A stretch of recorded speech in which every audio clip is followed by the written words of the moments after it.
अस्सलामुअलैकुम 28 मार्च फ्रूट मंडी लाहौर ਦੇ ਵਿੱਚੋਂ ਤਾਜ਼ਾ ਫਲਾਂ ਦੇ ਰੇਟ ਦੇਖ ਲਓ ਭੈਣ ਭਰਾਵੋ। ਫਿਰ ਨਾ ਕਹਿਣਾ ਦੱਸਿਆ ਨਹੀਂ ਸੀ, ਨਾਲੇ ਵੀਡੀਓ ਨੂੰ ਸ਼ੇਅਰ ਕਰ ਦੇਣਾ। ਪਪੀਤਾ ਜਿਹੜਾ ਜੀ ਤੁਹਾਨੂੰ 1000 ਰੁਪਏ ਦੀ ਤੜੀ ਮਿਲ ਜਾਏਗੀ। ਇਹ ਵਾਲਾ ਅਨਾਰ ਜਿਹੜਾ ਤੁਹਾਨੂੰ ਨਜ਼ਰ ਆ ਰਿਹਾ ਹੈਗਾ ਨਾ ਜੀ, ਇਹ ਕਿੰਨੇ ਦਾ ਮਿਲੇਗਾ? ਸਿਰਫ 6000 ਰੁਪਏ ਦਾ। ਕਿੰਨਾ? 5 ਕਿਲੋ 1200 ਰੁਪਏ ਦਾ 1 ਕਿਲੋ ਮਿਲਦਾ ਪਿਆ ਇਹ ਵਾਲਾ ਅਨਾਰ। ਇਹ ਜਿਹੜਾ ਤੁਹਾਨੂੰ ਦੱਸ ਦਿਆਂ ਤਾਜ਼ਾ ਨਹੀਂ ਹੈ, ਬਿਲਕੁਲ ਸਟੋਰ ਵਾਲਾ ਹੈਗਾ ਅਤੇ ਤਾਜ਼ਾ ਨਹੀਂ ਆ ਰਿਹਾ। ਸਟ੍ਰਾਬੇਰੀ ਇਹ ਵਾਲੀ ਜਿਹੜੀ ਕੁਆਲਿਟੀ ਹੈਗੀ ਹੈ ਜੀ, ਇਹ ਤੁਹਾਨੂੰ ਮਿਲੂਗੀ ਕਿੰਨੇ ਦੀ? 300 ਰੁਪਏ 280 300 ਰੁਪਏ ਰੇਟ ਹੈਗਾ ਇਸ ਕੁਆਲਿਟੀ। ਜਿਹੜੀ ਨਾਰਮਲ ਵਾਲੀ ਹੈਗੀ ਹੈ ਜੀ, ਉਹ ਤੁਹਾਨੂੰ 200 ਵੀ ਮਿਲ ਜਾਂਦੀ ਹੈ ਅਤੇ 150 ਅਤੇ 100 ਰੁਪਏ ਦੀ ਕਿਲੋ ਵੀ ਸਟ੍ਰਾਬੇਰੀ ਮਿਲ ਜਾਂਦੀ। ਚੀਕੂ ਹੈਗਾ ਜੀ, 300 ਰੁਪਏ ਦਾ ਮਿਲਦਾ ਪਿਆ ਚੰਗੀ ਕੁਆਲਿਟੀ ਦਾ। ਜਿਹੜਾ ਨਾਰਮਲ ਚੀਕੂ ਹੈਗਾ ਜੀ, ਉਹ ਤੁਹਾਨੂੰ ਮਿਲ ਜਾਂਦਾ ਹੈਗਾ 200 220 30 ਰੁਪਏ ਦਾ ਜੀ 1 ਕਿਲੋ, 2200 ਰੁਪਏ ਦੀ ਪੇਟੀ। ਪਾਈਨਐਪਲ ਜੀ ਫਰੈਸ਼ ਤਾਜ਼ਾ, ਠੀਕ ਹੈ ਜੀ। ਇਹਦਾ ਵਜ਼ਨ ਹੋਏਗਾ ਜੀ 1.25 ਕਿਲੋ ਤੋਂ ਲੈ ਕੇ 1.5 ਕਿਲੋ ਜੀ। ਰੇਟ ਹੋਏਗਾ ਜੀ ਇਹਦਾ ਜੀ 21-2200 ਰੁਪਏ ਜੀ, ਠੀਕ ਹੈ। 21-2200 ਰੁਪਏ ਦਾ ਜੀ ਇਹ ਦਾਣਾ ਮਿਲਦਾ ਹੈਗਾ ਜੀ, ਠੀਕ ਹੈ। ਜਿਸ ਭਰਾ ਨੂੰ ਚਾਹੀਦਾ ਹੋਵੇ ਤਾਂ ਉਹ ਤੁਹਾਨੂੰ ਡਿਲੀਵਰੀ ਭਾਈ ਦਾ ਐਂਡ 'ਤੇ ਨੰਬਰ ਵੀ ਦੇ ਦਿਆਂਗੇ, ਉਹਨਾਂ ਨਾਲ ਕਰ ਲੈਣਾ ਰਾਬਤਾ ਅਤੇ ਤੁਹਾਨੂੰ ਫਰੂਟ ਵਗੈਰਾ ਮਿਲ ਜਾਏਗਾ, ਠੀਕ ਹੈ। ਬੇਰ ਜਿਹੜੇ ਹੈਗੇ ਨੇ ਮਿਕਸ ਵਾਲੇ 800 ਰੁਪਏ ਦੀ ਤੜੀ ਮਿਲਦੀ ਪਈ। ਕਿੰਨੇ ਦੀ? 800 ਰੁਪਏ ਦੀ। ਯਾਰ ਵੀਡੀਓ ਸ਼ੇਅਰ ਕਰ ਦਿਆ ਕਰੋ, ਪਤਾ ਨਹੀਂ ਨਾਰਾਜ਼ਗੀ ਚੱਲਦੀ ਪਈ ਹੈ ਯਾਰ, ਵੀਡੀਓ ਸ਼ੇਅਰ ਨਹੀਂ ਕਰਦੇ। ਐਡੀ ਮਿਹਨਤ ਨਾਲ ਤੁਹਾਡੇ ਵਾਸਤੇ ਸਾਰੇ ਫਲਾਂ ਦੇ ਰੇਟ ਲੈ ਕੇ ਆਉਂਦੇ ਕਮ ਟਾਈਮ ਦੇ ਵਿੱਚ, ਅਤੇ ਤੁਸੀਂ ਵੀਡੀਓ ਵੀ ਸ਼ੇਅਰ ਨਹੀਂ ਕਰਦੇ, ਨਾ ਲਾਈਕ ਫੋਲੋ ਕਰਦੇ। ਚਲੋ ਖੈਰ ਕੋਈ ਬਾਤ ਨਹੀਂ।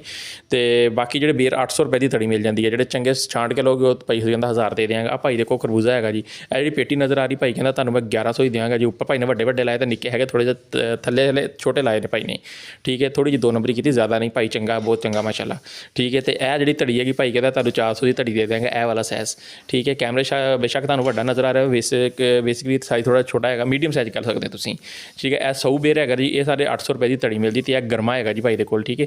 ਇਹ ਕਹਿੰਦਾ ਤੁਹਾਨੂੰ ਜੀ ਇਹ ਮਿਲ ਜੂਗਾ ਜੀ ਸਿਰਫ 2000 ਰੁਪਏ ਦੀ। ਕਿੰਨੀ ਪੇਟੀ ਮਿਲੇਗੀ? 15-16 ਕਿਲੋ ਵਜ਼ਨ ਹੋਏਗਾ। ਗੰਡੇਰੀਆਂ ਕੀ ਰੇਟ ਖਰੀਦਣ ਵਾਲੇ, ਇਹ ਵੀ ਕਮੈਂਟ 'ਚ ਦੱਸ ਦੇਣਾ ਯਾਰ। ਮੰਡੀ ਦੇ ਵਿੱਚ ਤਾਂ 60 ਰੁਪਏ ਦੀ ਕਿਲੋ ਹੈਗੀ ਜੀ, ਤੁਸੀਂ ਦੱਸਣਾ ਤਾਂ ਕਿਹੜੇ ਇਲਾਕੇ 'ਚ ਕੀ ਰੇਟ ਛੇਟ ਚੱਲ ਰਿਹਾ ਜੀ ਗੰਡੇਰੀਆਂ ਦਾ, ਇਹ ਲਾਜ਼ਮੀ ਭਰਾ ਨੂੰ ਵੀ ਦੱਸ ਦੇਣਾ। ਅਤੇ ਮਾਸ਼ਾਅੱਲਾ ਜਿਹੜੇ ਅੰਗੂਰ ਦੇਖ ਲਓ ਜੀ, ਇਹ ਵਾਲੇ ਇਹ ਤੁਹਾਨੂੰ ਮਿਲ ਜੂਗਾ 500 ਰੁਪਏ ਦਾ 1 ਕਿਲੋ। ਟਾਫੀ ਅੰਗੂਰ ਆ ਚਾਚਾ ਕਹਿ ਰਿਹਾ, ਠੀਕ ਹੈ। ਇਹ ਵਾਲੀ ਟੋਕਰੀ ਤੁਸੀਂ ਦੇਖ ਲਓ ਜੀ, ਇਹ ਵਾਲੀ ਇਹਦੇ ਵਿੱਚ ਥੋੜ੍ਹੇ ਜਿਹੇ ਡੈਮੇਜ ਸ਼ੈਮੇਜ ਵਿੱਚ ਹੈਣਗੇ, ਤਾਂ ਲੇਕਿਨ 2000 ਰੁਪਏ ਟੋਕਰੀ ਕਹਿੰਦੇ ਮਿਲ ਜਾਏਗੀ। ਡੈਮੇਜ ਵੈਮੇਜ ਵਿੱਚ ਹੀ ਟੋਕਰੀ ਦੇ ਨਾਲ ਹੀ ਆਣੇ ਨਾ, ਠੀਕ ਹੈ। ਪਿਸਤਾ ਖਰਬੂਜ਼ਾ ਜਿਹੜਾ ਹੈਗਾ ਜੀ, ਇਹ ਭਾਈ ਕਹਿੰਦਾ ਜੀ ਮੈਂ ਤੁਹਾਨੂੰ ਦਿਆਂਗਾ ਜੀ 800 ਰੁਪਏ ਦੀ ਧੜੀ। 800-850 ਰੁਪਏ ਦੀ ਧੜੀ ਦੱਸ ਰਹੇ ਸੀ, ਕਹਿੰਦੇ ਤੁਹਾਨੂੰ ਮਿਲ ਜਾਏਗੀ ਇੱਥੋਂ, ਠੀਕ ਹੈ। ਅਤੇ ਵੀਡੀਓ ਨੂੰ ਮੈਂ ਤੁਹਾਨੂੰ ਬਾਰ-ਬਾਰ ਕਹਿੰਦਾ ਨਾ, ਤਫਸੀਲ ਨਾਲ ਵੀਡੀਓ ਦੇਖਣੀ ਹੁੰਦੀ। YouTube ਦਾ ਮਤਲਬ ਸੇਮ ਨਾਮ ਹੈਗਾ, ਉੱਥੇ ਜਾ ਕੇ ਸਰਚ ਕਰ ਸਕਦੇ ਹੋ ਤੁਸੀਂ, ਤੁਹਾਨੂੰ ਉੱਥੇ ਵੀ ਤੁਹਾਨੂੰ ਵੀਡੀਓ ਮਿਲ ਜਾਏਗੀ ਤਫਸੀਲ ਦੇ ਨਾਲ, ਠੀਕ ਹੈ, ਰੀਅਲ ਆਵਾਜ਼ ਦੇ ਵਿੱਚ। ਅਤੇ ਇਹ ਵਾਲੇ ਜਿਹੜੇ ਅੰਗੂਰ ਭਾਈ ਕਹਿੰਦਾ 1100-1200 ਰੁਪਏ ਦਾ 1 ਕਿਲੋ ਮਿਲੇਗਾ। ਅਤੇ ਇਹ ਜਿਹੜਾ ਤੁਹਾਨੂੰ ਇਰਾਨੀ ਐਪਲ ਨਜ਼ਰ ਆ ਰਿਹਾ ਹੈਗਾ, ਇਹ ਜੀ 3500 ਦੀ ਪੇਟੀ ਵੀ ਮਿਲ ਜਾਂਦੀ ਹੈ, ਅਤੇ ਇਹ 4200 ਰੁਪਏ ਦੀ ਪੇਟੀ ਵੀ ਹੈ। ਡਿਪੈਂਡ ਕਰਦਾ ਕੁਆਲਿਟੀ ਦੇ ਉੱਪਰ, ਠੀਕ ਹੈ। ਖਿਆਲ ਰੱਖੋ ਆਪਣਾ ਬਹੁਤ ਸਾਰਾ। ਤਫਸੀਲ ਨਾਲ ਵੀਡੀਓ ਦੇਖਣੀ ਹੋਵੇ ਤਾਂ YouTube ਦਾ ਲਿੰਕ ਵੀ ਡਿਸਕ੍ਰਿਪਸ਼ਨ 'ਚ ਹੈ, ਔਰ ਸੇਮ ਨਾਮ YouTube 'ਤੇ ਸਰਚ ਕਰ ਲੈਣਾ, ਤੁਹਾਨੂੰ ਫਲਾਂ ਦੇ ਸਬਜ਼ੀਆਂ ਦੇ ਡੇਲੀ ਰੇਟ ਵੀ ਮਿਲ ਜਾਇਆ ਕਰਨਗੇ, ਠੀਕ ਹੈ ਜੀ। ਅੱਲਾ ਹਾਫਿਜ਼।